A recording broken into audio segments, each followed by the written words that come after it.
send y'all spec. And hits that me, that's facts. I'm still coming for a play. When I hear something, then shut up, shut up, shut up, shut up, shut up, shut up, shut up, shut up, shut up, shut up, shut up, shut up, shut up, shut up. Welcome back to the channel. Yes, I'm wearing shades inside. No, it's not to cover the fact that I was crying. You know what? I was crying. And how funny this channel is. We're back on the obscure card hunting grind. And if you're wondering what justifies an underplayed card on this channel, it's any card that is ran in under 15,000 decks on EDH Rec.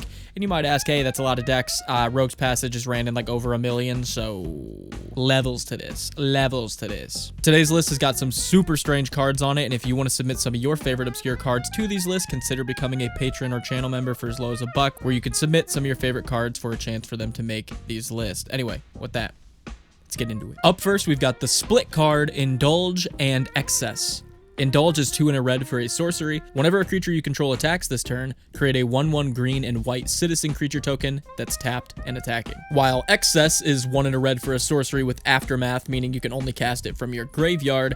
Create a treasure token for each creature you control that dealt damage to an opponent this turn. It actually says each player, that Rowan deck we talked about last upload, this could be pretty good in there. I really like this card in token commanders like Jetmir Nexus of Revels, where you're pumping out a bunch of tokens anyway. Now those tokens produce more tokens when they attack with the Indulge side of this card, and with the Excess side of this card, you just get to produce a ton of treasure tokens. I also don't mind this in something like Ishin 2 Heavens is 1, as the Indulge side of it gives all of your creatures technically an attack trigger, because whenever a creature you control attacks this turn, create a 1/1 green white citizen. Actually, I'm gonna be honest. I'm not even gonna take this out. Is that how this works? Because it doesn't say gives this creature when this creature attacks create a 1/1. It just says all your creatures just do that this turn. Either way, you're making a lot of bodies in play. Those bodies are going to make treasures and more bodies now, all on one card. My favorite card of the list comes in early on this list with Behind the Scenes.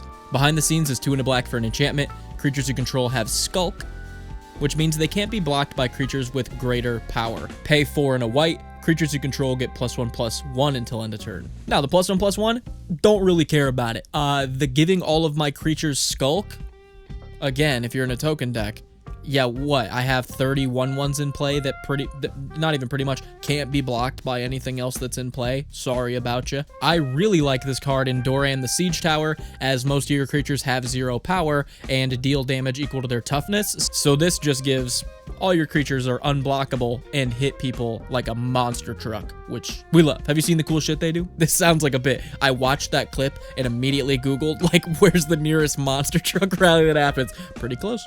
I'm in Indiana. Who would have thunk it? Everybody. Behind the Scenes, however, incredible card. Again, the pay 4 and a white to buff your board with 1/1, sure. If you need a mana sink, like if you've got an infinite mana combo in your deck, there's a sink, I guess. Let that sink in. I always make fun of people for being late on the memes. And it's true, you hate what you are. You know what I mean? Because I'm like, oh my god, he's so late on the memes. And I'm sitting here, let that sink in. Hilarious. Holy Avenger. Holy Avenger is 2 and a white for an artifact equipment. Equipped creature has double strike. Whenever equipped creature deals combat damage, you may put an aura card from your hand onto the battlefield attached to it. Equip for 2 and a white. There was a stream we did probably 4 or 5 months ago, okay, where I was talking about wanting to make a video about cards that teach players a rule in and of themselves. I was talking about a card that has 2 specifically distinct rules text that you think, hey, this feels like it should work this way. And the fact that both of these are on the same card leads me to believe that is how that rule works. Perfect example right here. A new player puts this on a creature and goes, this gets double strike. Ask the player across from him, hey, what's double strike mean? Oh, it means they deal combat damage twice. Oh, okay.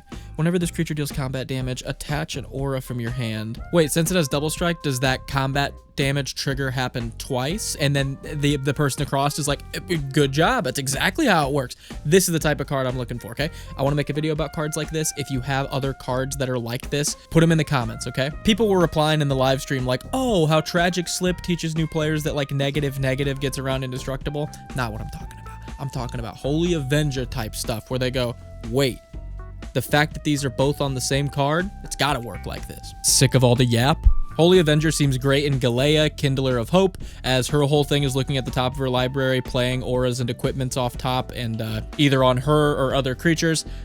probably on her because you need room in the deck for enchantments and equipments. So you throw this on Galea. You go, hey, Galea's going to crack you for 8. And also she's going to throw 2 auras on herself. Let's play a game, me and you and me. All right, let's play a game of Weed Strain or Magic Card. All right. Our next card on the list is Blue Dream. Oh, all right. You got it right. That is a strain. Our next card on the list is Induced Amnesia. That's a magic card. Induced Amnesia is 2 and a blue for an enchantment. When Induced Amnesia enters the battlefield, target player exiles all cards from his or her hand face down, then draws that many cards. When Induced Amnesia is put into your graveyard, that player returns all the exiled cards to their hand. So it's a wheel that's stapled onto an enchantment that's targetable. That's pretty cool. So if you're in like a Nekasar deck, you can target people to have them lose life off this wheel. Always nice. If you're in an enchantment deck, this is a good way to filter out a current hand state you're not thrilled with for a new one. Or if you're a commander like Airtie the Corrupted, who can sacrifice enchantments, you can just drop this thing, exile your hand, draw that many, crack this thing, put the exiled stuff back in your hand, and look at that, you got a huge grip. It pretty much is a double your hand-sized card. Our next card's weird. I'm gonna be honest, not a tribal player, especially elves. They're probably my least favorite tribe out of all of them. This seemed pretty good. And again, like I said, I'm not an elf player, so maybe it's not that good. Voice of the Woods is 3 and 2 green. I can hear all you elf ball players already. 3 and 2 fucking green. Does this guy think? This guy thinks we're made of mana. This guy thinks we're made of mana. That's such a funny response. Also, when you say like high CMC stuff and they're like, we're in an elf ball deck, dude. We're running 1 and 2 drops. I'm like, you're running like one of the only colors and tribes that just mass produces land. Voice of the Woods is 3 and 2 green for a 2/2.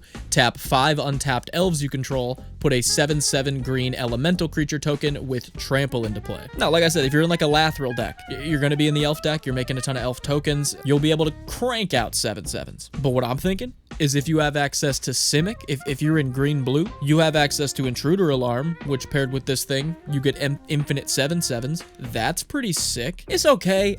Your boy loves green so much that 2 years of looking through obscure cards, who would have thunk it? I've seen a lot of the cool green ones, so now we're looking at whatever that was. Armed and Dangerous is a split card with the left side being armed for 1 and a red. Target creature gets +1/+1 and gains double strike until end of turn at sorcery speed, and the right side being Dangerous for 3 and a green at sorcery speed. All creatures able to block target creature this turn do so. I think this isn't bad. A lot of the other stuff that does double strike on a spell is normally an instant. That's what makes it good, because they're like, oh, I won't block. Okay, in response, you dead. But in decks where you like know you're gonna have evasion, you still want to hit hard like Xyrus the Writhing Storm, I still think this is a pretty good card. The thing that got me super excited though is running this in general Marhalt El's Dragon. Never heard of this guy.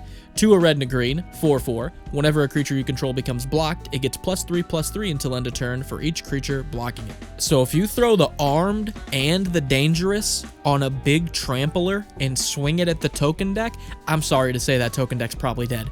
That token deck blocks with 10 1/1s. You go, yeah, my guy gets +30/+30 when it's blocked, not including all the other stuff you're probably going to block with that's giving additional +3/+3s. And it's also got double strike, so I'm going to go ahead and trample over a good 20 damage, 40 damage. Kind of sick. Kind of a funny meme deck to build, bust it out on somebody. It wasn't even good, dude. It's like play me again. It's like play me a second time. You know what I mean? It's like I hate decks like that, dude. It's like play me a second time and try to win, dude. Don't even got the deck anymore, bud. That's me. I build the deck, beat them, don't have it anymore. They come back the next time, try it again. I don't even have it. I'm out here looking like our next card, Necroplasm, being a 1 and 2 black 1/1. At the beginning of your upkeep, put a 1/1 counter on Necroplasm. At the beginning of your end step, destroy each creature with converted mana cost equal to the number of 1/1 counters on Necroplasm, and it's got Dredge 2. Call this thing a toddler because this is a creature that self-wipes and digs through my trash cans. This is great in a default graveyard reanimation style deck like Mirren of Clan Neltoth. Yeah, you're just reanimating stuff. Mirren cost 4, so Necroplasm's never gonna wipe Mirren. It'll send itself to the bin. You'll go ahead and start dredging so you can hit all these different creatures you're milling into the graveyard. I think that's great. I think it's very good in Marchesa the Black Rose because whenever a creature with a 1/1 counter you control dies, it comes back into play. So you just over and over again wipe every 1 drop, every 2 drop, every 3 drop Every 1 drop, every 2 drop, every 3 drop, every 1 drop, and again, Marchesa costs 4. You're never hitting Marchesa. You're just keeping everything small off the board, and Wizards is printing more and more low cost, really high value creatures.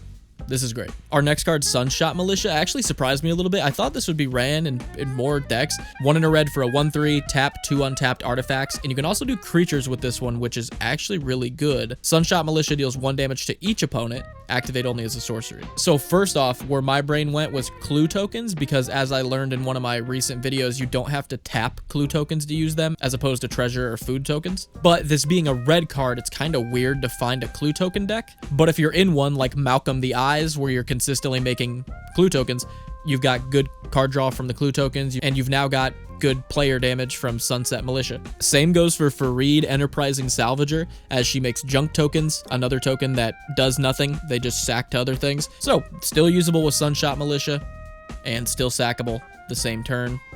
Very good. And again, you can tap creatures to do this. So you're running Impact Tremors, you're making a ton of tokens in something like Jetmir again, you're now pinging, you can tap those tokens the turn they come out, because Sunshot Militia is what's tapping those creatures, not the creatures themselves. So even in a token list, again, this is good. I can't find many cards that aren't good in token decks. Our next card, Circle of Affliction, is actually my second favorite card on the list, because you'll see why. For 1 in a black, we get an enchantment. When it enters, choose a color. Whenever a source of the chosen color deals damage to you, you may pay 1. If you do, target player loses 1 life and you gain 1 life. Say it with me, everybody. Fuck you, Impact Tremors! Yeah, I'm gonna name red, so every time that Impact Tremors goes off over there, you fucking loser, I'm gonna Impact Tremor everybody. And I'm gonna gain back what you Impact Tremored me. Or maybe you just name black and you stop their Sir Conrad from damaging you. Oh, you're gonna Sir Conrad me. Well, I'm gonna pay 1 and gain 1 and Sir Conrad everyone and gain back the life that you Sir Conraded me. All those 1/1 elf tokens that you're making over there, I'm just gonna name green, and then every time each individual elf token, because those are all a green source deals damage to me, I can just dump mana into draining everybody and gaining back some of the damage you just dealt to me. So yeah.